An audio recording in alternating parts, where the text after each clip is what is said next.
দর্শক, স্বাগত জানাচ্ছি এশিয়া পোস্ট নিউজে। আপনাদের সঙ্গে আছি আমি তারেক আহমেদ। রামিসা হত্যা, সোহেল ও তার স্ত্রী স্বপ্নার ফাঁসির আদেশ। অস্তিত্বহীন মসজিদের নামে উন্নয়ন বরাদ্দ পকেটে ভরলেন বিএনপি নেতা। ভয়ঙ্কর রূপে পুশিন, বিজেপির কঠোর প্রতিরোধ।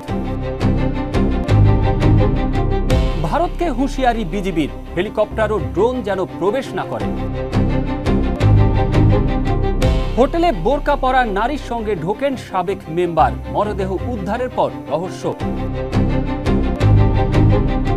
হাজিদের লাগেজ তছনছ করা হয় জেদ্দা এয়ারপোর্টে। রামিসাকে হত্যার দিন যেভাবে বাসায় ডেকে নেয় সোহেল। মাদক কারবারিদের ধরলেই কেন গণপিটুনি দিচ্ছে মানুষ, আইন কি বলছে? সরকারি চাকরি ছেড়ে বিদেশি জাতের আম চাষের সফল যুবক। ইউটিউব দেখে আম চাষে বদলে গেছে বেকার যুবক শাহানদারের জীবন। এতক্ষণ শুনছিলেন শিরোনাম, এবারে বিস্তারিত। রাজধানীর পল্লবীতে ৮ বছরের শিশু রামিসা হত্যার ঘটনায় দায়ের করা বহুল আলোচিত মামলার রায় ঘোষণা করা হয়েছে। রোববার ঢাকা মহানগর শিশু সহিংসতা দমন ট্রাইব্যুনালের বিচারক মাসরুর সালেকিন এ রায় ঘোষণা করেন। রায়ে রামিসা হত্যা মামলার প্রধান আসামি সোহেল রানা এবং তার স্ত্রী স্বপ্না আক্তারকে মৃত্যুদণ্ড দেওয়া হয়েছে। গেল ১৯ মে পল্লবীর নিজ বাসার পাশের একটি ফ্ল্যাটে ধর্ষণ ও হত্যার শিকার হয় দ্বিতীয় শ্রেণীর শিক্ষার্থী রামিসা। ঘটনার পর দেশ জুড়ে তীব্র ক্ষোভ ও প্রতিবাদের সৃষ্টি হয়। রাষ্ট্রের সর্বোচ্চ পর্যায় থেকেও দ্রুত বিচার নিশ্চিত করার আশ্বাস দেওয়া হয়। ঘটনার দিনই প্রধান আসামি সোহেল রানাকে নারায়ণগঞ্জের ফতুল্লা এলাকা থেকে গ্রেপ্তার করে পুলিশ। একই সঙ্গে আটক করা হয় তার স্ত্রী স্বপ্না আক্তারকেও। পরদিন শিশুটির বাবা পল্লবী থানায় মামলা দায়ের করেন। মামলায় সোহেল রানাকে প্রধান আসামি এবং তার স্ত্রী স্বপ্না আক্তার সহ অজ্ঞাতনামা আরও কয়েকজনকে আসামি করা হয়। নারী ও শিশু নির্যাতন দমন আইন এবং দণ্ডবিধির ৩০২ ও ৩০১ ধারায় মামলাটি রুজু করা হয়। রাস্তার পাশে ছোট্ট একটি ঘর, চলতি পথে মাঝে মধ্যেই নামাজ আদায় করে মানুষ, তবে স্থায়ী পাঞ্জেগানা অথবা কোনো জামে মসজিদ নয়। আর সেটি দেখিয়েই এমপির থেকে উন্নয়ন বরাদ্দের টাকা হাতিয়ে নেওয়ার অভিযোগ উঠেছে এক বিএনপি নেতার বিরুদ্ধে। জানা যায়, লক্ষ্মীপুর ২ আসনের সংসদ সদস্য আবুল খাইর ভূঁইয়ার কাছে ধর্মীয় প্রতিষ্ঠানে উন্নয়নের লক্ষ্যে বিভিন্ন মসজিদের নামের তালিকা দিয়ে বরাদ্দের জন্য আবেদন চলছিল। বরাদ্দ পাওয়ার জন্য নূরনবী চৌধুরী জামে মসজিদ নাম দিয়ে সদর উপজেলার চররোহিতা ইউনিয়নের বিএনপির সভাপতি আরজু জনস্বার্থহীন প্রতিষ্ঠান নামে তালিকাভুক্ত করেন। এতে প্রতিষ্ঠানটির নামে ৩ লাখ টাকা বরাদ্দ আসে। তালিকা প্রচার হওয়ার পর থেকে জনমনে ক্ষোভ ও বিতর্কের সৃষ্টি হয়। এখানে মানুষ প্রতিকেরা নামাজ পড়তো, প্রতিকেরা। এখানে কোনো জুমা মসজিদ নাই। এই বরাদ্দ সম্বন্ধে জানি না, তবে এখানে কোনো জামে মসজিদ নাই। যারা পাওয়া তারা পায় নাই, তারা পাওয়া উচিত ছিল। এখন এটা অপাত্র চলে যাওয়াটা তো দেশে একটা খারাপ জিনিস। 10টা মিলে 2টাই পাইছি যে এখানে কোনো আমরা না বা এলাকাবাসী সবাই বলতে পারে না যে এই 2টাতে আদৌ জুমা হয় কিনা। অত পথচারী সময় পাইলে ওইখানে নামাজ পড়ে, এই এতটুকু। আসলে ওইখানে একটা কাছারিঘরের মতো আছে, ওইখানে সাধারণত রেগুলার জুমার নামাজ হয় না। বক্তিয়া নামাজ মাঝে মাঝে যখন মুসল্লি আসে তারা আদায় করে। চররোহিতা ইউনিয়ন বিএনপির 2 নেতা জানায়, আরজু তার বাবা নূরনবী চৌধুরীর নামে মসজিদের তালিকা দিয়ে বরাদ্দ এনেছে, কিন্তু এই নামে কোনো মসজিদ নেই। একইভাবে ইউনিয়ন বিএনপির সাংগঠনিক সম্পাদক কামারুল রহিম মানিকও তার বাবা তাজুল ইসলাম ভূঁইয়ার নামে মসজিদের নাম দিয়ে বরাদ্দ এনেছে। এই নামেও ইউনিয়নের কোথাও কোনো মসজিদ নেই। নিজের বিরুদ্ধে তোলা অভিযোগ নিয়ে আরজু জানান, এগুলো পুরোটাই ষড়যন্ত্র। তবে এমন ঘটনায় দলের ভাবমূর্তি ক্ষুণ্ণ হওয়ায় বিএনপি নেতা আরজুকে কারণ দর্শানোর নোটিশ দেওয়া হয়েছে বলে জানান উপজেলা বিএনপির সাধারণ সম্পাদক মহিউদ্দিন বিটু পাটোয়ারি। এই মসজিদগুলোর কাজ চলমান, এই মসজিদের নামটা দেওয়া, এরা ভুলবশত এই যেখানে পাঞ্জাগানা আছে সেটাও দিয়ে ফেলছে। এটার জন্য আমরা আসলে একটু এমপি সাহেব আমরা একটু রাগ হয়ে তাদেরকে শোকজ করছি। আমরা বরাদ্দটুকু চেঞ্জ করে ফেলছি। সুষ্ঠু তদন্তের মাধ্যমে সরকারি অর্থ সঠিক স্থানে কাজে লাগানোর দাবি স্থানীয় সুশীল সমাজের। Desk report, Asia post. ভারতীয় সীমান্তরক্ষী বাহিনী বিএসএফ এর পুশিং চেষ্টা দিনকে দিন ভয়ঙ্কর রূপ ধারণ করছে। বর্ডার গার্ড বাংলাদেশ বিজিবির কঠোর প্রতিরোধ সত্ত্বেও তারা মরিয়া হয়ে চেষ্টা করছে। ফলে কখন কি হয় এমন আতঙ্ক বিরাজ করছে সীমান্তবর্তী এলাকার মানুষের মধ্যে। কারণ গেল কয়েকদিন ধরে লালমনিরহাট, হিলি, পঞ্চগড় সহ অন্তত ৮ থেকে ১০টি পৃথক সীমান্ত পয়েন্ট দিয়ে অনবরত পুশিনের অপচেষ্টা করে যাচ্ছে বিএসএফ। এরই মধ্যে নওগাঁর সাপাহারের হাপানিয়া ও করমডাঙ্গা সীমান্ত দিয়ে ১৭ জন নারী, পুরুষ ও শিশুকে বাংলাদেশে প্রবেশ করানোর চেষ্টা করে বিএসএফ। ১৬ বিজিবি ব্যাটালিয়ন শূন্য রেখায় অবস্থান নিয়ে বিএসএফকে বাধা দিলে সেখানে চরম উত্তেজনা সৃষ্টি হয়। কমান্ডার পর্যায়ে পতাকা বৈঠক অনুষ্ঠিত হলেও বিএসএফ এর একগুঁয়েমির কারণে কোনো সুরাহা ছাড়াই বৈঠকটি শেষ হয়। অনুরূপ পরিস্থিতি বিরাজ করছে চাঁপাইনবাবগঞ্জের গোমস্তাপুরের বাঙ্গাবাড়ি ও বিভীষণ সীমান্তে। সেখানে বিএসএফ কর্তৃক পুশিং করা প্রায় ২৮ জন মানুষ এখনো নোম্যান্স ল্যান্ডে অবরুদ্ধ অবস্থায় দিন কাটাচ্ছেন, যাদের ফিরিয়ে নিতে বিএসএফ অস্বীকৃতি জানিয়েছে। এদিকে বিজিবির কড়া পাহারার কারণে তারা বাংলাদেশের ভেতরে ঢুকতে পারছেন না। এদিকে সিলেট সীমান্তে বিএসএফ এর পুশিং ঠেকাতে এলাকাবাসী ও বিজিবি একাট্টা হয়েছে, এর সুফলও মিলেছে। আর পঞ্চগড়ের বড়বাড়ি সীমান্তে নারী ও শিশু সহ ২ পরিবারের অন্তত ১০ জন খোলা আকাশের নিচে অমানবিক অবস্থায় রয়েছে। তাদের জন্য খাবার ও পানির ব্যবস্থাও করেনি বিএসএফ। তাদের এমন নির্মম ও অমানবিক আচরণে ক্ষুব্ধ বাংলাদেশ সীমান্তের লোকজন। তবে বিজিবির কড়া অবস্থানে খুশি বাংলাদেশ সীমান্ত এলাকার গ্রামবাসী। এসব তথ্য জানিয়ে প্রতিবেদন প্রকাশ করেছে দৈনিক নয়া দিগন্ত। Tarek Ahmed, Asia Post. সীমান্তে বিজিবি ও বিএসএফ এর মধ্যে বাড়তে থাকা উত্তেজনার মধ্যেই নতুন এবং গুরুত্বপূর্ণ একটি বিষয় সামনে এনেছে বর্ডার গার্ড বাংলাদেশ বিজিবি। বিষয়টি হলো বিএসএফ বা ভারতীয় নাগরিক কর্তৃক অবৈধভাবে ড্রোন ও হেলিকপ্টার বাংলাদেশের আকাশ সীমায় প্রায়ই প্রবেশ করছে। দেশের উত্তরাঞ্চলের বিশেষ করে পঞ্চগড়, লালমনিরহাট ও খাগড়াছড়ির পাহাড়ি এলাকায় ভারতীয় হেলিকপ্টার প্রবেশের ঘটনা ঘটছে। এদিকে বাংলাদেশ ভারত সীমান্তে উত্তেজনা অর্থাৎ বিএসএফ এর পুশিং ঠেকাতে বিজিবির কঠোর অবস্থানের প্রেক্ষাপটের মধ্যেই ভারতের নয়াদিল্লিতে বিজিবি বিএসএফ এর মধ্যে সীমান্ত বৈঠক অনুষ্ঠিত হচ্ছে। সোমবার থেকে শুরু হওয়া এই বৈঠক চলবে ১১ জুন পর্যন্ত।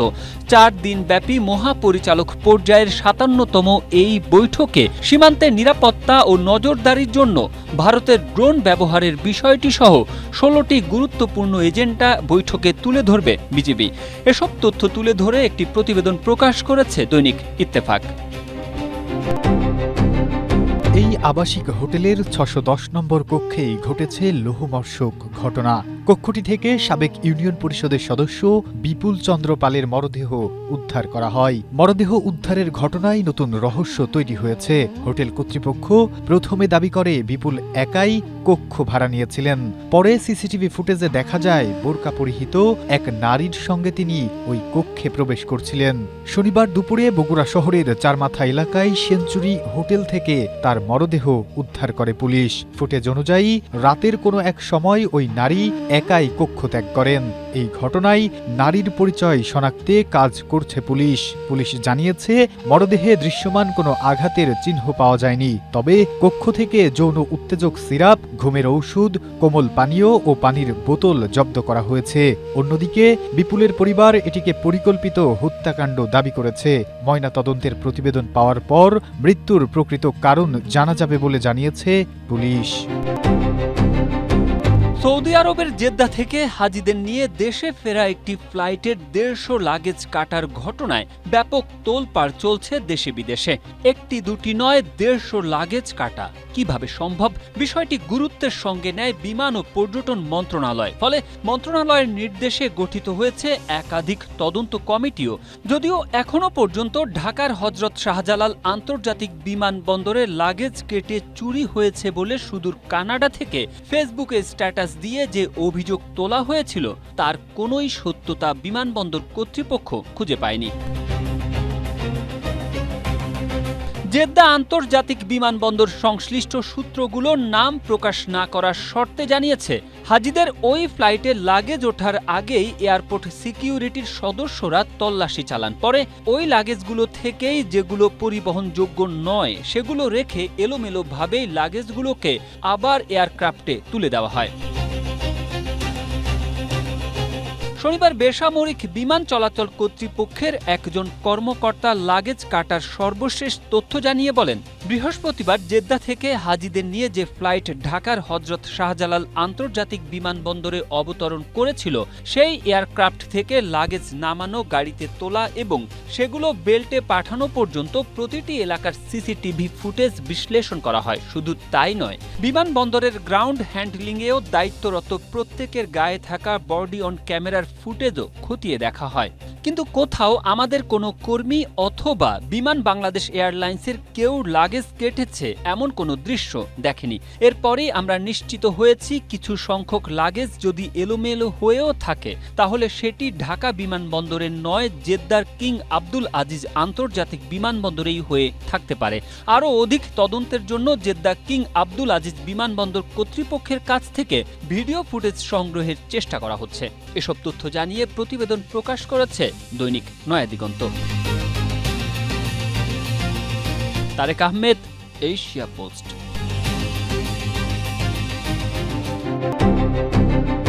রাজধানীর পল্লবীতে শিশু রামিসা হত্যার প্রধান আসামি সোহেল ও তার স্ত্রীর মৃত্যুদণ্ড দিয়েছে আদালত। তবে ঘটনার দিন কিভাবে রামিসাকে ঘাতক সোহেল তার বাসায় ডেকে নেয় তা নিয়ে রয়ে গেছে ধোঁয়াশা।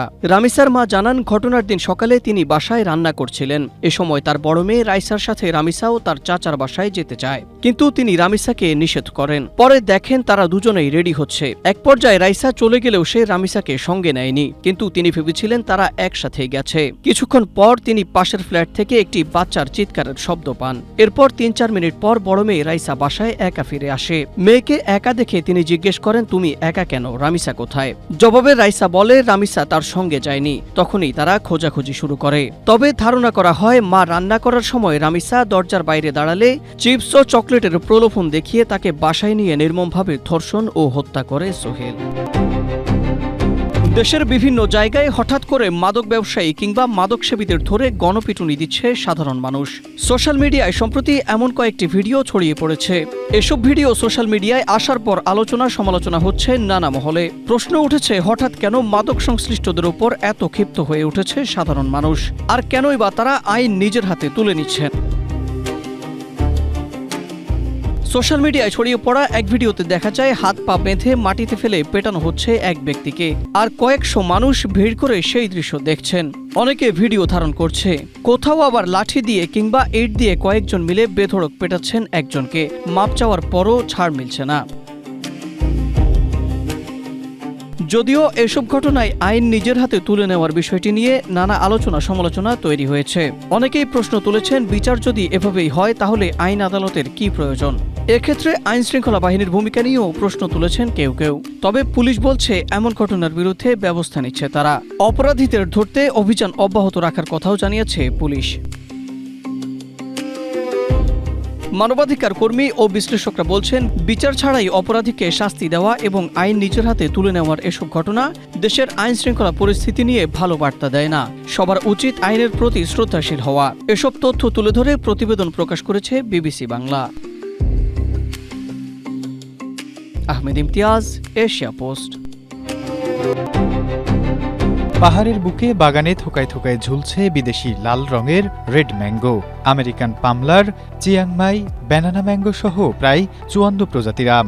দৃষ্টিনন্দন বিশাল এই বাগানের মালিক মাংসিতো মারমা সরকারি চাকরি ছেড়ে 30 একরের বেশি জায়গা জুড়ে গড়ে তুলেছেন বিশাল এই আম বাগান। মাংসিতো মারমা শুরুতেই চাকরি ছেড়ে আম চাষ শুরু করেননি। প্রথমে 2012 সালে ছোট পরিসরে ব্যানানা ম্যাঙ্গো দিয়ে বাগান শুরু করেন তিনি। ভালো ফলাফল পাওয়ায় চাকরি ছেড়ে 2022 সাল থেকে পুরোদমে লেগে পড়েন আম চাষে। 2001 সাল থেকে আম বাগান শুরু, তো বিশেষ করে 2012 সাল থেকে বিদেশে আমের প্রতি ঝুঁকেছি। যখন দেখলাম যে নার্সারিতে বিভিন্ন রঙিন আম, বিভিন্ন ভ্যারাইটি যখন ঝুলতে দেখি, তখন আমার ইচ্ছা জাগে যে আমার তো দেশীয় আম আছে, পাশাপাশি যে আমি এই বিদেশি আমগুলো যদি চাষ করি তাহলে লাভবান হতে পারবো। সে আশায় আমি 2012 সাল থেকে বেনানা ম্যাঙ্গো থেকে শুরু করি। তারপরে বিভিন্ন ভ্যারাইটি যেরকম পালমার আছে, টমিয়েট, কিংস, অস্টিন, আপনার এই যে অরুণিমা, আম্বিকা, এরকম বিভিন্ন জাত আমার এই বাগানে আছে, যেমন নাম ডকমাই আছে। তো 2022 সালে আমি চাকরি থেকে অবসর নিয়ে পুরাদমে এখন বাগানের উপরে ঝুঁকেছি, কারণ আমি জানি যে বাগান করলে কিছুটা লাভ হবো চাকরি চাইতে। কারণ চাকরিতে একটা নির্দিষ্ট অ্যামাউন্ট, কিন্তু এই বাগানের যেহেতু রিস্ক বাগানের, তারপরেও আমি চাইছিলাম যে যেহেতু আমি যদি রিস্ক নিই তাহলে হয়তো আমি কিছুটা লাভবান হতে পারবো। সে আশা আমি পুরাদমে রিস্ক নিয়ে এখন আমি বাগান করতেছি। উদ্যোক্তা মংসিতু মারমার এই বাগান খাগড়াছড়ির সদর উপজেলার কমলছড়ি ইউনিয়নে। বাজারে নিরাপদ আম পৌঁছে দেওয়ায় সরকারের পক্ষ থেকে এবার জিএসপি সার্টিফিকেটও পেয়েছেন তিনি। বর্তমানে মাউসিতুর আম দেশের বাইরে রপ্তানি করা হচ্ছে। এছাড়া দেশীয় বাজারে তার আমের চাহিদাও দ্বিগুণ। বাগানে কিনা 7-8 বছর ধরে কাজ করতেছি। এই কিনা কাজ দিয়ে বা আম বিক্রি করা বা বাগানে তো কিনা মেলা কাজ থাকে, সবসময় কাজ থাকে। এই এরিয়া কাজ দিয়ে আমরা কিনা সংসার চালাই। আর কৃষি কর্মকর্তারা বলছেন পাহাড়ি এলাকা হলেও এবার আমের বাম্পার ফলন হয়েছে, যা লক্ষ্যমাত্রা ছাড়িয়ে যাবে বলছেন তারা। একই সাথে জেলায় কৃষিতে নতুন নতুন উদ্যোক্তা তৈরি হচ্ছে বলে জানান এই কৃষি কর্মকর্তা। আমাদের খাগড়াছড়ি পার্বত্য জেলায় চলতি অর্থ বছরে প্রায় 5,000 হেক্টর জমিতে বিভিন্ন জাতের আমের আবাদ হয়েছে। তো এই কমার্শিয়াল জাতগুলোর ভিতরে আমাদের এখানে আম্রপালি, বাড়িপোট, বেনানা ম্যাঙ্গো, গৌরমতি, আশিনা, হাড়িভাঙ্গা এগুলো উল্লেখযোগ্যভাবে চাষ হয়। এটা ছাড়াও বিদেশি কিছু আমের জাত এখানে গত 4-5 বছর ধরে চাষ হচ্ছে। এবং উল্লেখযোগ্য হল কিউজাই, পালমার, কাটিমন, মিয়াজাগি, কিং অফ চাকাপাত এবং চিয়াংমাই। এই জাতগুলি বর্তমানে এখানে আবাদ হচ্ছে। ওগুলো ফলন আসতেছে এবং কৃষকদের ব্যাপক জনপ্রিয়তা পাচ্ছে। আমাদের এখানে এই 9টি উপজেলাতেই আমের ভালো ফলন হয়েছে, যেহেতু এই বছর চলতি মৌসুমে খাগড়াছড়িতে প্রায় 5,000 হেক্টরের বেশি জমিতে দেশি বিদেশি আমের আবাদ হয়েছে, যার লক্ষ্যমাত্রা ধরা হয়েছে 62,179 metric ton. Desk report, Asia Post. সবুজে ঘেরা বিশাল আমবাগান, গাছে গাছে ঝুলছে বিভিন্ন জাতের আম। পরিচর্যায় ব্যস্ত শ্রমিকরা। এই বাগানই বদলে দিয়েছে মাদারীপুর সদর উপজেলার ঝাউদি ইউনিয়নের পূর্ব মাদ্রা গ্রামের তরুণ শাহানদার হাওলাদারের জীবন। 2015 সালে লেখাপড়া শেষ করার পর চাকরির খোঁজে দীর্ঘদিন চেষ্টা চালান তিনি। চাকরির আশায় বছরের পর বছর অপেক্ষা করেন, কিন্তু কাঙ্ক্ষিত চাকরি না পেয়ে হতাশ হওয়ার পরিবর্তে নতুন সম্ভাবনার পথ খুঁজতে শুরু করেন। একসময় ইউটিউবে আধুনিক কৃষি ও আম চাষের নানা কৌশল দেখে অনুপ্রাণিত হন। সেখান থেকেই শুরু হয় তার উদ্যোক্তা হওয়ার যাত্রা। 2017 সালে প্রায় 4 একর জমির ওপর গড়ে তোলেন বাণিজ্যিক আমবাগান। শুরুতে ছিল নানা প্রতিকূলতা ও অনিশ্চয়তা, তবে কঠোর পরিশ্রম, ধৈর্য এবং প্রযুক্তি নির্ভর চাষাবাদের মাধ্যমে ধীরে ধীরে সফলতার মুখ দেখতে শুরু করেন তিনি। 9 বছর আগে ইউটিউব দেখে আমরা দেখতেছি যে আমের বাগান কিভাবে করা যায়। তখন 2 ভাই উদ্যোগ নিলাম যে একটা আম বাগান করি। তারপরে থেকে শুরু। তা আলহামদুলিল্লাহ প্রতি বছরেই আম বিক্রি করতেছি, ভালো লাভবান হচ্ছি। এবং বড় বিষয় হলো যে আমরা এই এলাকাবাসী এবং মাদারীপুর জেলার লোককে যে আমরা ভেজাল মুক্ত, ফরমালিন মুক্ত আম খাওয়াইতে পারছি। এই জন্য আমরা ঠিক আছে যে সবচেয়ে গর্বিত। বর্তমানে শাহানদার হাওলাদারের বাগানে উৎপাদিত হচ্ছে রূপালী ও হিমসাগর জাতের উন্নত মানের আম।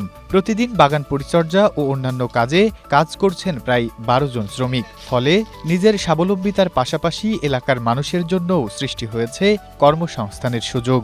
কুষ্টিয়ার থেকে 5-6 বছর মাদারীপুর এই মাদ্রা বাজার আম বাগানে এসে আম পারি, আমাদের সংসার ভালো চলে, তাদেরও আম খুব ভালো। আমরা খুব ভালো ভাই, আমাগো বাড়ির কাছে আমরাও খাই আর মাইসের আমরা নিয়ে দিই। আমাদের অনেক অর্ডার আহে। স্বাস্থ্যবাহীর বাগানে কোনো ফরমাল মুক্ত ছাড়া আম খুব ভালো আম। আমাদের এটা আমরা নেটে চার্জ দিয়া আমরা দেখতে পাচ্ছি যে মানে প্রথমত নেটে চার্জ দিছি, দেওয়ার পর আমরা এটারে আমরা প্রথমত শুরু করছি। করার ক্ষেত্রে দেখি যে না লাভ ভালোই হয়, এবং আমাদের এলাকার কিছু বেকারত্ব লোকও আমাদের এই বাগানে খাটে এবং তাদেরও সংসার চলে। আমরাও ভালোই লাভবান থাকি প্রতি বছর। আবহাওয়া অনুকূলে থাকায় মাদারীপুরে গত বছরের চেয়ে এবারে আমের বাম্পার ফলন হয়েছে মন্তব্য করেছেন কৃষি সম্প্রসারণ অধিদপ্তরের কর্মকর্তা। আমাদের মাদারীপুর জেলাতে মোট 343 হেক্টর জমিতে এবছর আমের আবাদ হয়েছে। এর মধ্যে বিভিন্ন ধরনের আমের জাত রয়েছে, যেমন বাড়িয়ামকি, যেটা আমরা আম্রপালি নামে হচ্ছে জানি, ল্যাংড়া, হিমসাগর, ফজলি, আশিনা, কাটিমন, গৌরমতি, হাড়িভাঙা, বাড়িয়াম ফোর, কাঁচা মিঠা, ব্যানানা ম্যাঙ্গো, এই ধরনের বিভিন্ন ধরনেরই জাতের আমের চাষ হয়েছে মাদারীপুরে। এবং আমরা এর সম্ভাব্য যে ফলন আশা করছি এবছর প্রায় 8,575 মেট্রিক টনের মতো আমের উৎপাদন হবে। Desk report, Asia post.